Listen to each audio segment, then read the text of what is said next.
কিছু বাজে লোক তারা মাঝে মাঝেই একটা কথা তুলেন, আরে স্টুপিড। অপুকে মামলার হুমকি প্ল্যান করে ফাঁসানো হয়েছে। এবার একটি সংবাদ মাধ্যমে এসে খোলাসা করলেন ঢালিউড সুপারস্টার সাকিব খান। অনেক কথা, অনেক কিছু, অনেক গুঞ্জন, কিন্তু নীরবতায় ছিল যেন সাকিব খান। তবে এবার নীরবতা ভেঙে যেন প্রকাশ্যে আসতে বাধ্য হলেন ঢালিউড সুপারস্টার। বিভিন্ন দিক থেকে কাদা ছোড়াছুড়ি হচ্ছিল সোশ্যাল মিডিয়ায়। যেমন অপু বিশ্বাস করছিলেন, তেমন শবনম ইয়াসমিন বুবলিও করছিলেন।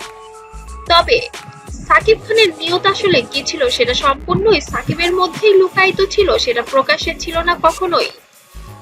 তবে এবার যেন মুখ খুলতে বাধ্য হয়ে গিয়েছেন এই কাদা ছোড়াছুড়ি দেখে। নিজের প্রফেশনালিজম থেকে সে নিজেকে ক্লিয়ার করতে চান এবার।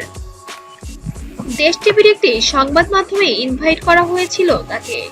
সেখানে তাকে প্রশ্ন রাখা হয়েছিল, আসলে সাকিব ভাই আপনি কিছু বাজে লোক তারা মাঝে মাঝেই একটা কথা বিষয়টি ক্লিয়ার করেন, আপনি কোন দিকে চাচ্ছেন এবং কি চাচ্ছেন।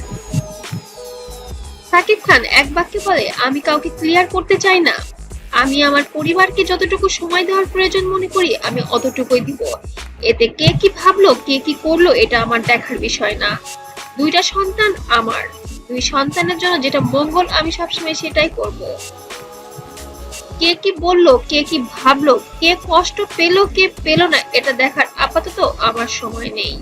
আমার অনেক কাজ বাকি আছে, দেশকে আরো অনেক কিছু উপহার দেওয়ার আছে, সেগুলো নিয়েই আমি আপাতত ব্যস্ত আছি।